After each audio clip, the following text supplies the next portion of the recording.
Guys, so I would show my face in this video, but right now I really just want to make sure I get this out, just to make sure I have it documented when I'm talking and I can remember details. So school started on the 10th of August, Thursday, 2023. Today is Saturday, August 19th. It is 10:27 a.m. because this is still on my mind.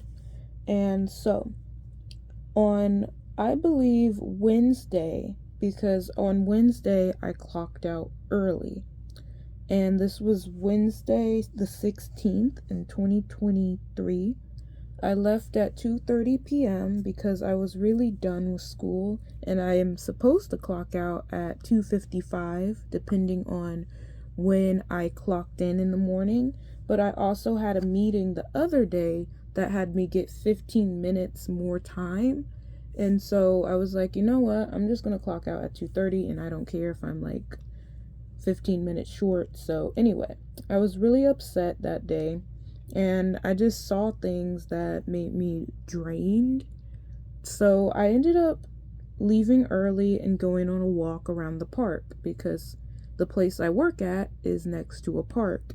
And of course, a student who lived in the area, actually two students, only one was visiting her grandmother and she was like across the street, but then there was another student who I actually worked with, because the other girl, I would see her in the car rider line and sometimes in the cafeteria, but she's in second grade. I only work with first grade and kindergarten. So this boy, we're going to call him Harrison, he saw me and he came on his bike and he was like, hey. And I was like, hey, Harrison, because he actually told me during class he wanted a break and he wanted me to take him on a walk. But by the time he asked me, it was like 2 p.m. and he had to leave to walk home. But he still wanted to see me and talk to me. And so he said, yeah, I'm just waiting for my friend to get out of school and it shouldn't be that much longer. And I'm like, oh, okay, Harrison. And so I just asked him about, hey, so do you like PE? And then we went and we swang on the swing. And then I gave him like a chocolate and I let him pick out two because I ended up having like a box of emergency candy as a gift. And I showed him, hey, this is how I want to teach the kids how to read. And I showed him a popper. And the popper is a rainbow and then it has the alphabet on it. It's like bubble wrap and then the kids can pop it out. I never was familiar with them. I just see it in the dollar store.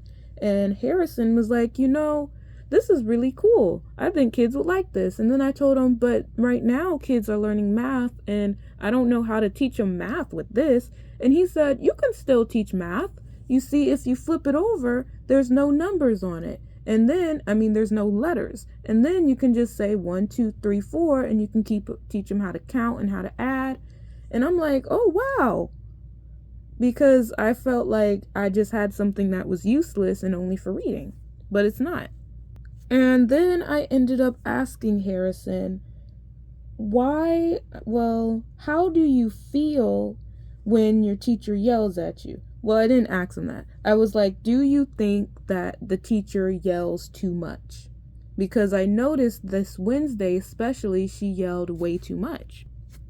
And he replied and he said, yes, he already knew. And he said, people wonder why kids don't want to go to school, and it's because you keep yelling at them like teachers.